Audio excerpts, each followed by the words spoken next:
Hey everyone, Sakuryasin here, and welcome to another episode of Pointy Chins, where I take you through my art journey. Alright, so this is a month that's kind of like half of it's not so good, and then half of it's pretty good.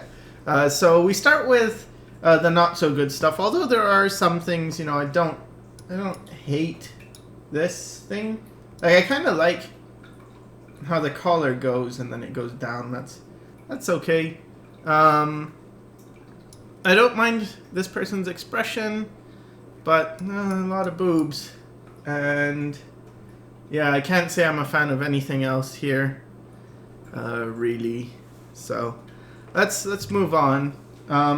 So here, what I was doing is really trying to figure out this torso and the leg connections, and just how to simplify it and draw it often. And I tend to make this area super skinny, and I think it's too skinny, but I didn't really understand how to get the effect I wanted, because I wanted it very exaggerated and stylized. And what I thought is, well, if you have like an hourglass figure and that's like not too stylized, then how would you stylize that? And it's, well, you pinch it more in the middle and let it get wider outward, but it's kind of destructive to the body that way. And I was thinking about this kind of shape here, this side plane. So just getting that three-dimensional feeling was very important, although as I mentioned, I don't think I did a great job of it. So it's kind of funny. This one here is kind of an example of, I feel like it's close, but not quite there. So I did a redraw of what I feel it could be.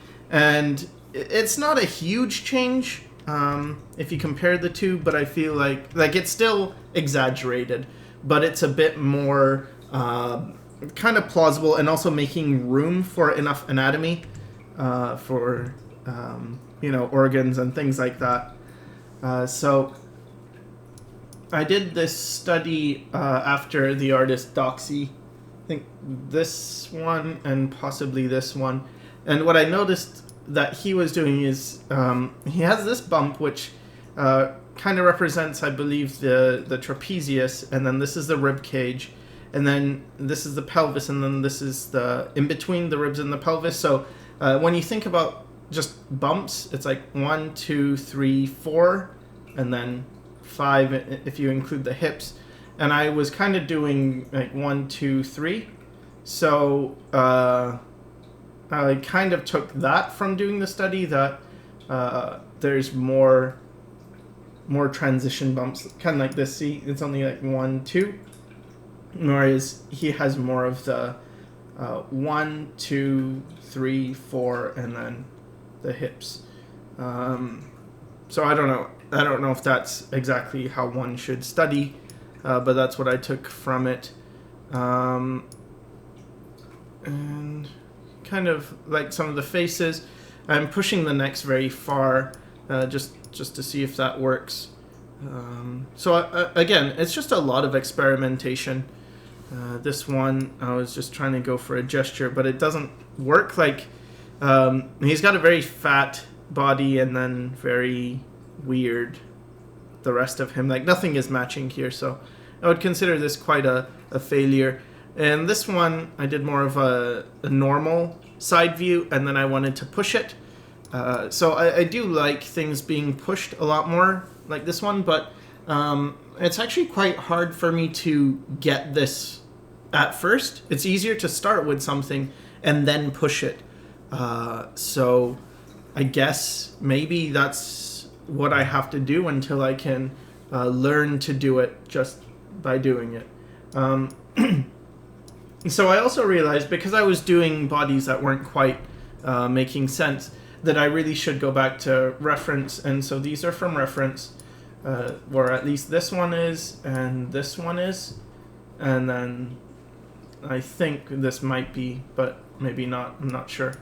But just looking at reference again to remember that exaggeration has to come from reality. Like, you take what's real and then you exaggerate it.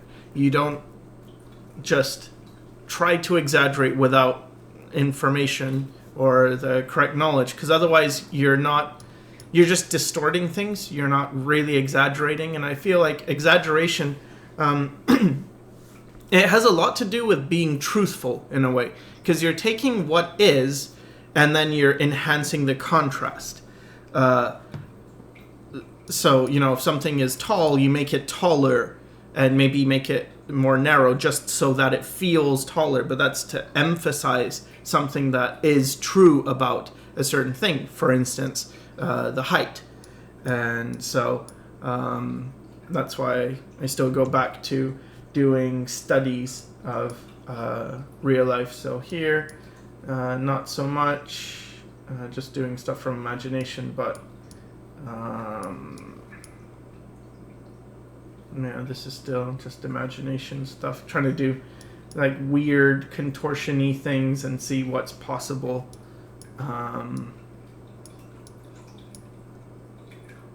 But it looks like it looks like it's a bit more better. I don't know, more better. It looks a bit better. Not 100% there yet, but slowly but surely moving in the right direction.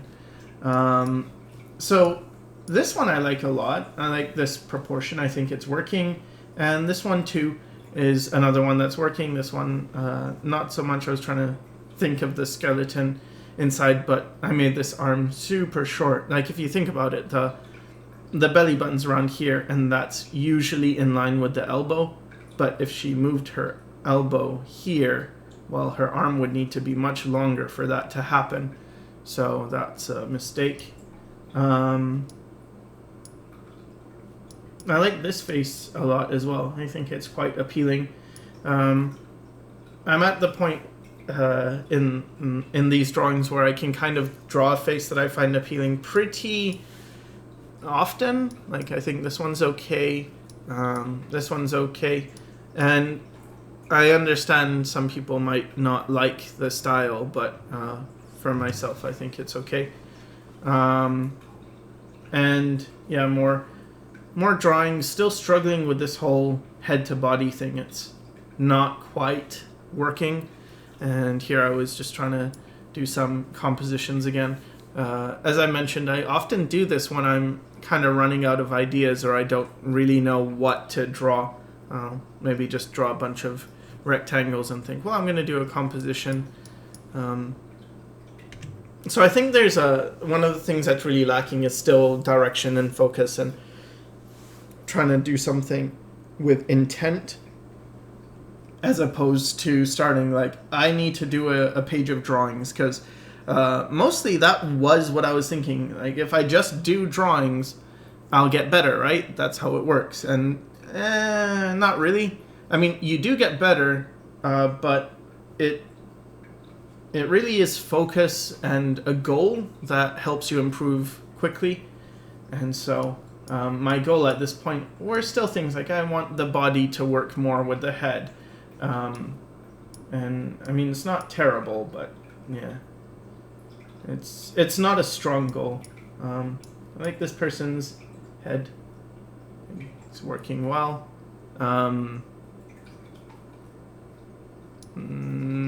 This one's nice. At least the shapes. Maybe it's not perfect. Like, it feels like there's a bit of structure missing in this. The neck feels very flat, and then the head feels quite three-dimensional at this point, and then it sort of flattens at the back. So I really needed to get more curves going, and especially convex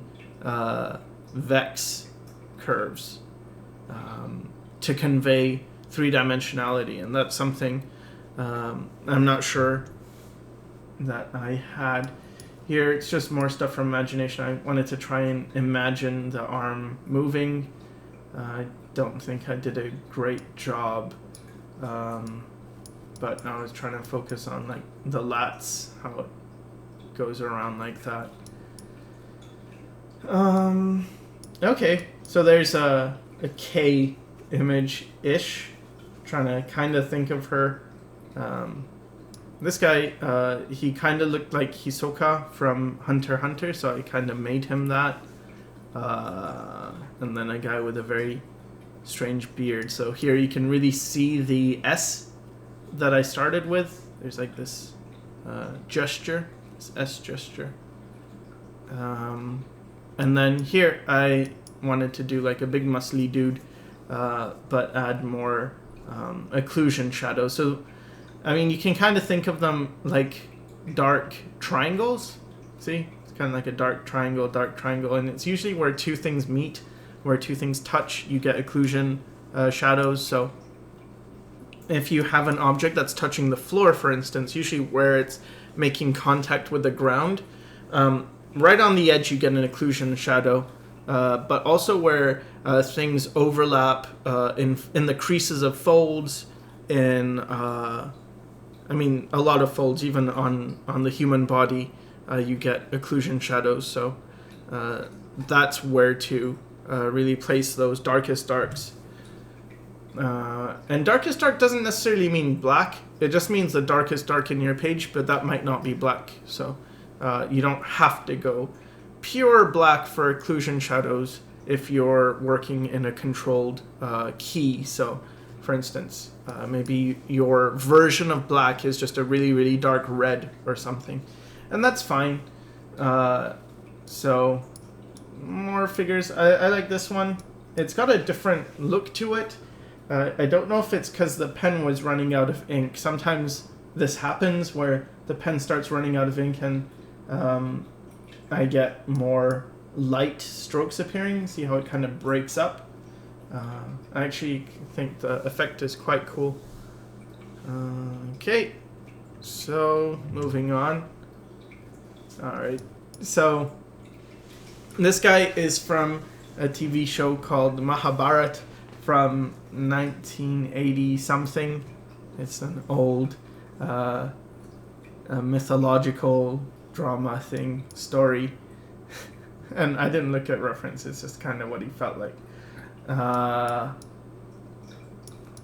And I actually prefer this page over this page. This page seems like I'm trying very hard to get something, but it feels very stiff, whereas this one looks a lot more natural. Usually it's the other way around. Usually the first drawing in the day is a lot more natural, but maybe something bad happened because you see this guy, and this looks quite sad. So maybe the story is something between the start of the day and the end of the day didn't go quite well. And yeah, so more Mahabharat inspired people. And here I'm going back to this idea of working on a smaller scale to get the characters. I think these are all from reference. And yeah, the bodies are looking a lot better when I use them from reference, just more space for organs and whatnot.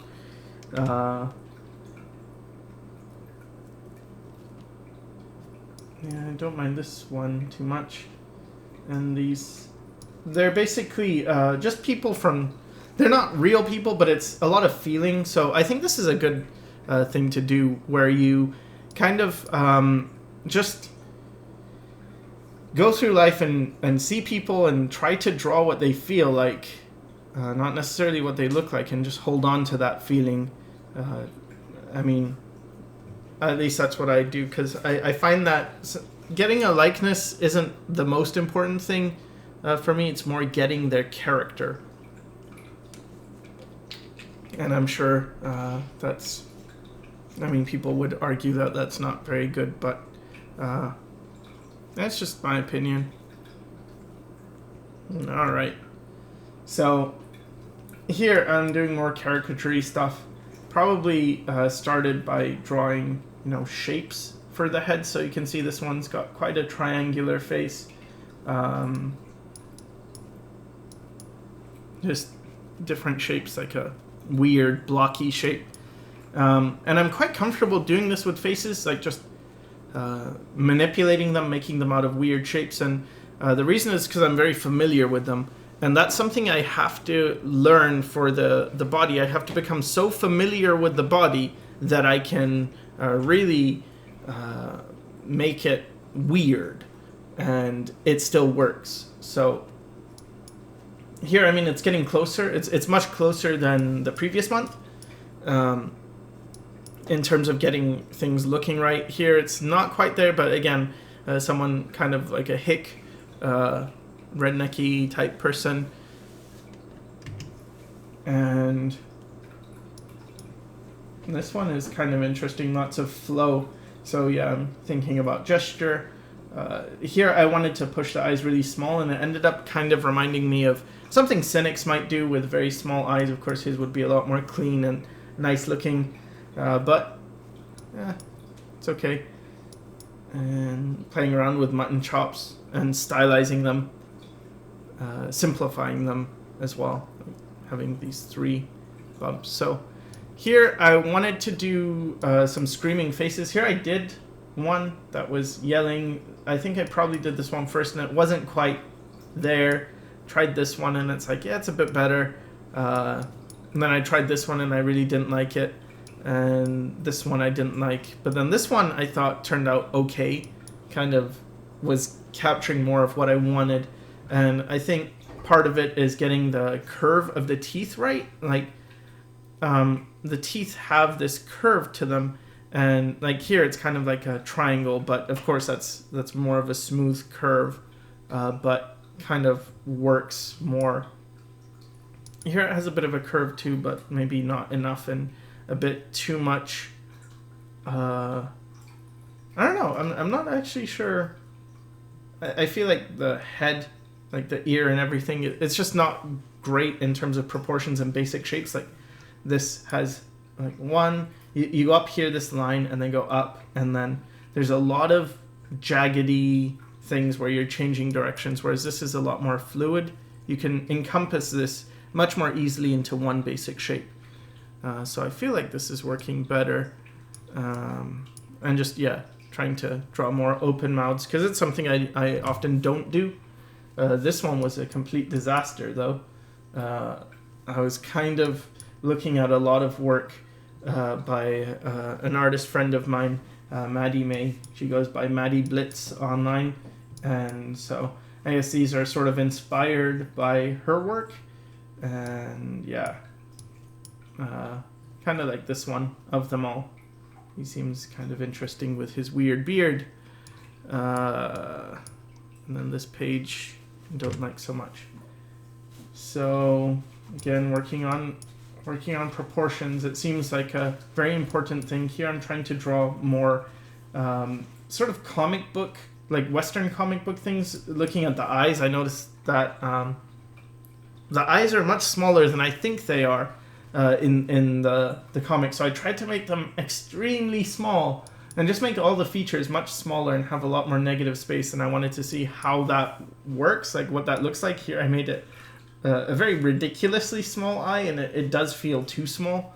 And then here I made them smaller, but here it's kind of okay. Feels like it's okay here. It's okay here. It's okay here. But it's too small here, and it's too small here for some reason. So that was something to learn. Here I made the eyes smaller, and I think this still works. So shrinking the features is something that's like, well, you know, you could have big features like this, and that's very cartoony, but you can also have very small features, and it still can work. It'll still feel stylized, and it can also feel still like my style, I guess, in a way. I think anyway. So here, working more on comparative anatomy again. I tried to make it so the arms are much bigger than I normally make them, and I think it kind of worked. So yeah, buff, and then slim woman, and then this fat guy. Just trying different body types. This guy's muscles are quite, I don't know, doesn't look quite right. But let's move on.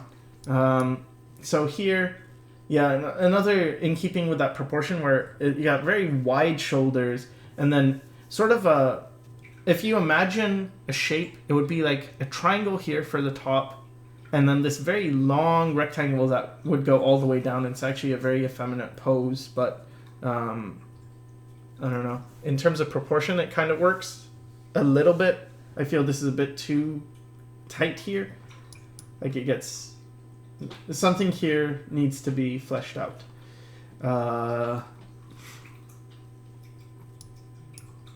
Okay. And then here, I decided to, again, look at reference. I was looking at, I think, pole dancers. I like looking at them for their movement because they spin around and stuff, and it's very, I don't know, it's very graceful. But I think these ones were just amateur ones. I don't know if they were the professional pole dancer people. And kind of like this one. I like how it's built off this basic shape. It's got a nice look to it, I feel. I think that one's in the right direction. I think this one as well. And it feels like these two feel very close to the stuff I do now.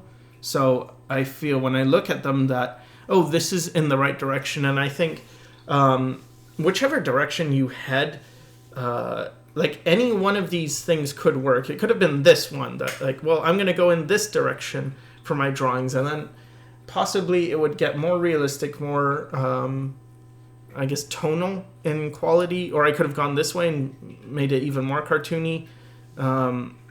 Or this way and a bit more cartoony, but like Western cartoons as opposed to more of a... I mean, I wouldn't even say these are anime. I'd just say these are kind of stuff I do. So here I was working on expressions more.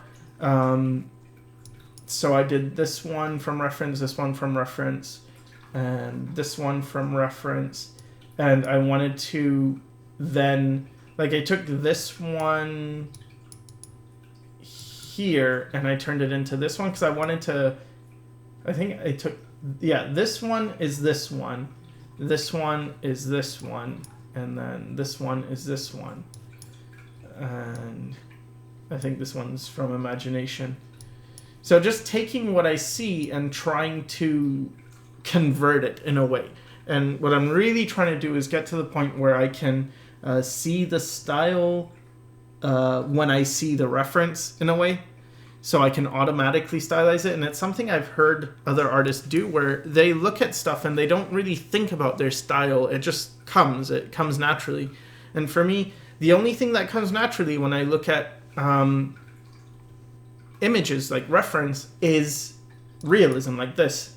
Even this is quite stylized compared to what I might have done a few years ago. But because I go to realism and I don't want that, I feel like I have to push extra hard to make things a bit more stylized and make it so I can just get used to stylizing over and over until that becomes normal, until I can start to see things that way.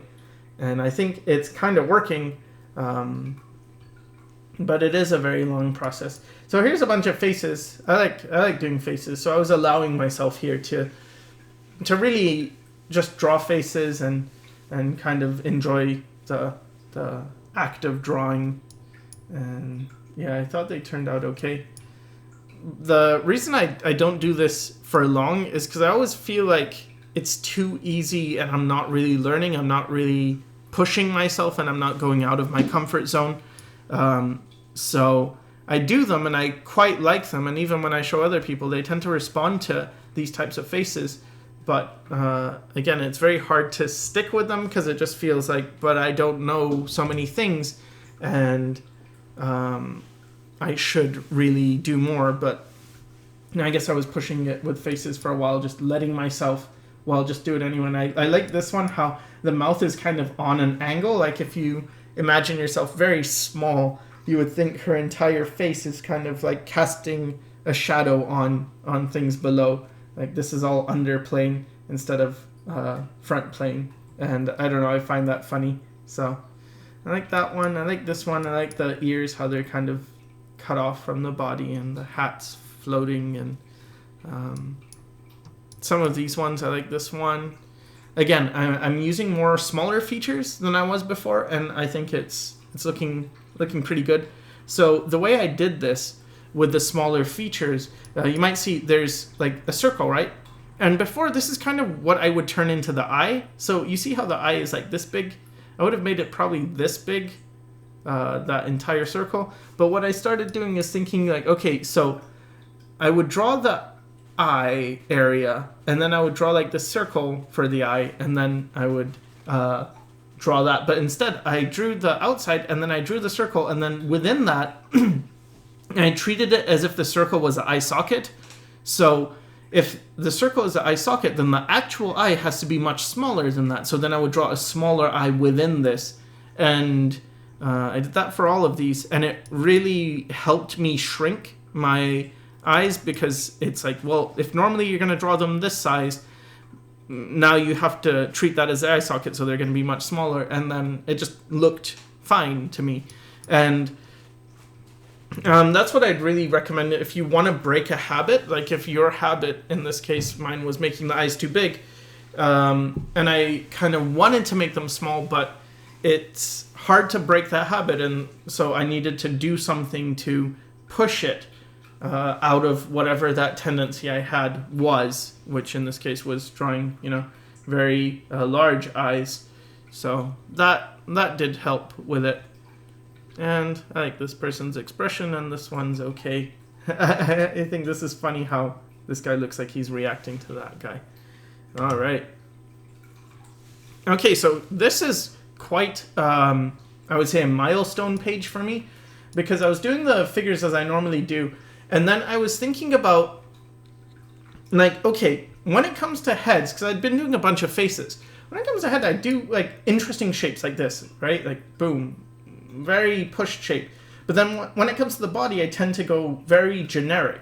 And I thought, what if I just turn the body into an interesting shape as well? Like not necessarily anything to do with the head as much as just like push the body the way I push the face. And so I got this one, and I quite like it. It's meant changing some of the proportions, and they're not exactly correct in terms of anatomy, but I like this one quite a lot. And I think, some of these are keeping that. I couldn't maintain it for too long. It kind of went back to what I was used to drawing. But it did briefly, at least for this one, I kind of broke free of it. And here, I just like the story. I feel like, okay, so this guy's some muscly young adult, and this is a middle-aged woman. And they both go to the gym, and she's kind of flirting with him all the time, and he's not really he's not really into that. And I feel, yeah, okay, that's a funny little thing. And I think maybe this is actually her husband, and he's not happy with how flirtatious she's being. I don't know. It's not a great story, and this guy's just sort of looking at us. Yeah, so here I'm trying to do this defeated type stand. Like he's standing, and he's sort of proud, but he's also defeated, and then carry it over to a younger fellow, and drawing some more younger people here, and just different things. Playing around with that body type thing though. See, like just making the head, it's kind of like a teardrop, but upside down, and then this one's a teardrop the right way around. And trying to make it so the body relationships aren't so fixed, meaning I can do really long legs if I want to, or really long arms, and I don't have to make it so it's all, I guess, proper. Like, it's not just I don't know how to explain it other than Control-T. Like, you don't, in Photoshop, when you press Control-T, it opens up Transform, and you can scale something. But it scales, like you can make it very stretched or very wide or just bigger, but the general proportions stay or the relative proportions stay the same. But in this case, it's like, no, you can actually change the relative proportions and make them any shape. It doesn't it doesn't have to be fixed. So it's something that I still struggle with, especially if it's a new concept. I'll have these things happen pretty often, actually, where I'll have a breakthrough, like the milestone I mentioned, and then it takes a few months for it to actually sink in, and then it becomes normal. But at first it kind of is a thing, and then it goes away. So I like this person's head, but I'm really not feeling the body here at all. And then these all... sorry, they all have this wrongness with the head-body relationship that'll get fixed. So here, I wanted to keep things very simple. And I also kind of wanted to show what the drawings look like before they got fleshed out. So they actually start pretty simply. Like, a lot of my drawings are kind of like this before I add stuff and ruin them. So, yeah, just thinking about, I thought, well, instead of turning this into this, for instance, I'll just leave it at that so you get to see what it's like. And then in this case, I just wanted to, I guess, simplify the faces and see what I could get away with. So these are all kind of different takes on the same type of face. So trying different styles, I guess. I don't like any of them. And this is kind of the same thing. So starting with something like this and then really trying to push it. This guy's got a very strange look. Too many elements doing too many different things. This guy kind of, to me, feels like Daniel Barenboim, the pianist. And all right, so yeah, playing around with angles, like, but as a whole, when you look at it, there's not that much variation. There's not as much as it looks like. It's actually quite close to a straight line, but it does feel like there's a lot of angles, and that was something important, which is if you shrink the features enough, you can actually get away with things looking like they have a bunch of angles, but from far it can still look like a very simple shape, which works. This is strange. Okay. And yeah, did this from reference. Again, I feel like, well, I have to go back to reference, and I did this one, but I wasn't really happy with it. I felt like something's not right with this, and then this one's a lot more simplified, and you'll notice that the forehead got reduced by quite a lot. Like this one, you kind of have about equal, like he has a very big chin, but he also has a very big forehead, and because of that, things aren't really working well. Whereas in this case, he has a very big chin, but he's got a diminished forehead, and that's much better. So whenever if I wanted the forehead to look really big, I'd probably have to make the chin a lot smaller. And when you have it too even, with the eyes like roughly in the middle, and it's very caricatured, it's going to look quite wrong, kind of uncanny valley-esque. I guess for this one, I was just trying to push completely to an absurd degree and see how much I could get away with just pushing the face around. Yeah, so, they're okay, but I would say it's not quite there yet, but moving in the right direction. So speaking of milestones, next month it's going to be quite a big change. It's probably one of the biggest changes where everything sort of comes together, and then after there are quite a few much more exciting changes coming. So I hope you stick around to see those, and I hope this helped, and thanks for watching.